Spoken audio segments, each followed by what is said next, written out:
The F-99 Shrike is a lightweight, twin-engine supersonic fighter interceptor, emphasizing fast acceleration, high top speeds, and low overall cost. Based mostly on older technology, the Shrike's engines leverage many of the same advances found on the Eclipse, though it lacks the same fuel capacity.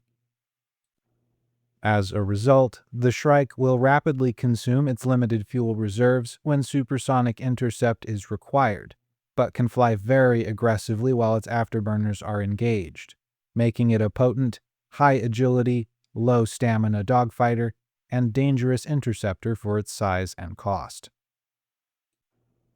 The Shrike features a tricycle landing gear setup with a long wheelbase and slender rear wheel spread.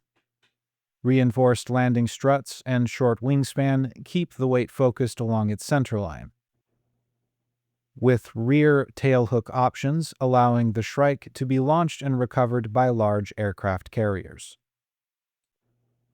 In order to provide the necessary ground clearance for carrier recovery, a high riding height was required. This gives the Shrike a high center of gravity with moderate tipping risk during high taxi speeds. The Shrike is not rated for unprepared runways and cannot land on short runways without catch cables and its tailhook. This limits deployment options to forward airfields, large carriers, and strategic facilities. The Shrike provides a maximum of 4 hardpoints at any one time, with options to swap use of its weapons bay for an external centerline pylon. Using the pylon allows for heavier weapons to be deployed at the cost of increased external drag and a bigger radar cross-section. External wing mounts provide a selection of light to heavy weapons, often exchanging yield per shot for a greater number of shots. With a max payload of 10 tons, the Shrike sits firmly in the same category as the TA-30 Compass and VT-7 Vagrant, though with a much stronger bias towards lightweight air-to-air weapons. Its recommended default configuration is adequate for common air patrol and intercept tasking. The Shrike packs a lot of machinery into a compact, slender frame, making what systems redundancies it does possess mostly irrelevant. Speed and agility remain its most prominent traits, but this comes at the cost of armor and payload. Twin engines provide abundant power to complement short wings and a terrible glide profile, allowing the Shrike to perform brute force maneuvers that would otherwise be impossible. However, feeding these engines means placing fuel tanks anywhere they can fit, creating a significant risk of fire and burn down in flight. Let these engines eat, and the Shrike accelerates with reckless abandon of nearly all safety considerations. A compact frame and short wings allow it to efficiently pierce the sound barrier and decelerate aggressively from supersonic speeds with minimal transonic turbulence. This allows the Shrike to close rapidly for an attack, slow down for combat maneuvering, and then accelerate away after a strike is completed with minimal wasted time. At subsonic speeds, the Shrike provides for excellent pitch and roll authority with moderate rudder control. This authority increases significantly with stability assist off, but the Shrike lacks thrust vectoring engines, which makes low-speed stalls and spins less controllable. The Shrike has enough thrust to blast out of a stalling position, but cannot outmaneuver a thrust vectoring fighter in these conditions. Any incoming damage risks a catastrophic fire. Any nearby missile impact risks disintegrating the airframe, especially under supersonic loads. A total lack of stealth or thermal baffling means the Shrike is very detectable at all phases of an operation. Lack of redundant control surfaces means that significant damage to the wings or tail will render the Shrike uncontrollable.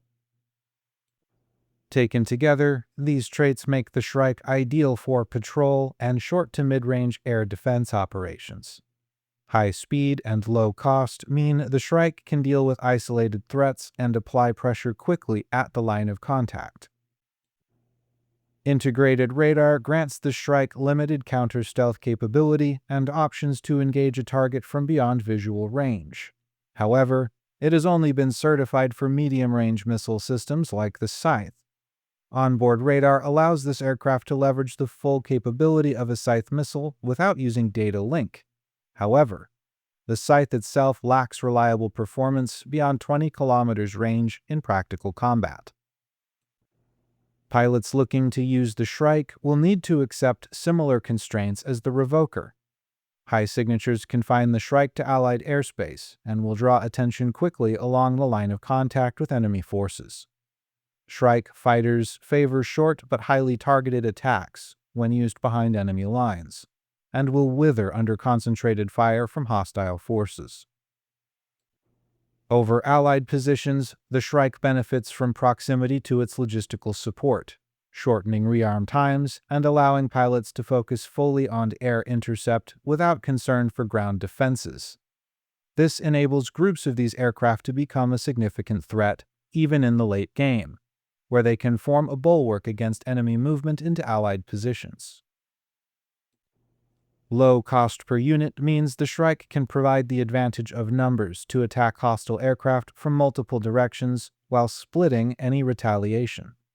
The Shrike's defenses are adequate for single missile engagement, but will struggle to defeat multiple missiles, especially when those missiles use different guidance methods. Speed and surprise provide the Shrike's best advantage in nearly all situations. Once surprise has been eliminated, it's important to complete an attack quickly before longer range or higher threat stealth aircraft can respond.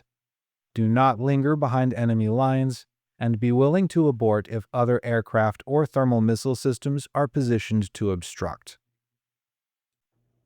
Pilots looking to counteract the Shrike should leverage thermal missiles in their attacks.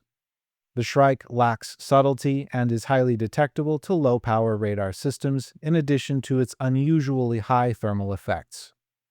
Limited IR flares compound the aircraft's vulnerability and force it to cut afterburners and turn to defeat inbound missiles, dropping its airspeed and making the Shrike more vulnerable to counterattack. While the Shrike is a capable dogfighter, its lack of thrust vectoring makes the aircraft more vulnerable at low speeds. Continued pressure from thermal guidance systems will drive it to the ground and deny vital time to accelerate or escape. A limited flare reserve will force pilots to veer away from inbound threats and abort if missile pressure is too significant. Do not chase the Shrike if it retreats. Focus on deterrence and missile pressure where possible. When forced to engage a Shrike in hostile skies, try to use thermal missiles to slow it down before attacking with guns. The Shrike is most maneuverable between 600 and 800 kilometers per hour. Slower than this, and it will stall. Faster, and its pitch rate falls off up to the limit of human endurance. As an economical fighter, the Shrike lacks sophisticated stealth and a deep payload. This limits combat endurance, effective range, and practical altitude. The Shrike can be bypassed at high altitudes or more closely approached using high-stealth aircraft before its minimal detection range becomes a factor. While the Shrike is hard to surprise, it's possible to close enough for Scimitar and MMR S-3 missiles to be very effective. The Shrike will greatly struggle to overcome these missiles when fired together around 8 kilometers or less. The F-99 Shrike occupies a specialized niche as a high-speed, cost-effective interceptor that prioritizes rapid response over sustained combat capability. Its ability to accelerate quickly and engage targets with brute force maneuvers makes it a formidable tool for air patrols and airbase defense. However, these aggressive performance characteristics carry significant limitations in armor, payload, and operational range, requiring pilots to carefully manage risk, fuel, and ammunition reserves. Ultimately, The Shrike is best deployed as a force multiplier within a broader defensive strategy, where its low unit cost allows for numerical superiority. In offensive scenarios, the Shrike should be deployed as escorts or reserve fighters to supplement and support a mission, and not as main strike or air attack platforms. That's all I have for today. If you made it this far, you probably liked the video. Be sure to show it by clicking in the right place, or you can join the channel for $1 a month. Catch you all later.